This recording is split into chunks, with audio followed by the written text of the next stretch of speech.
నువ్వు నాకు నచ్చావు సినిమా అందరికీ గుర్తుండే ఉంటుంది. అయితే ఈ సినిమాలో బ్రహ్మానందం పాత్ర అసలు ముందుగా లేదట. కథ విన్న తరువాత వెంకటేష్కు ఒక చిన్న సందేహం వచ్చిందంట.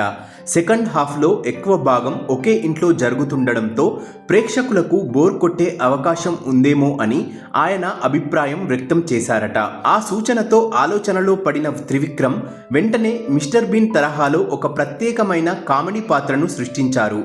ఆ పాత్రను బ్రహ్మానందం తప్ప మరెవ్వరూ చేయలేరని భావించి ఆయనను సంప్రదించగా వెంటనే ఓకే చెప్పారట. అలా చివరి నిమిషంలో కథలోకి వచ్చిన బ్రహ్మానందం పాత్ర సినిమాకు భారీ ప్లస్ అయ్యింది. ముఖ్యంగా సెకండ్ హాఫ్లో ఆయన కామెడీ ట్రాక్ ప్రేక్షకులను కడుపుబ్బా నవ్వించడమే కాకుండా కథలోని ఎమోషన్స్కు చక్కని రిలీఫ్ అందించింది. అందుకే నువ్వు నాకు నచ్చావు గురించి మాట్లాడినప్పుడు వెంకటేష్, త్రివిక్రమ్లతో పాటు బ్రహ్మానందం కామెడీ కూడా తప్పనిసరిగా గుర్తుకొస్తుంది.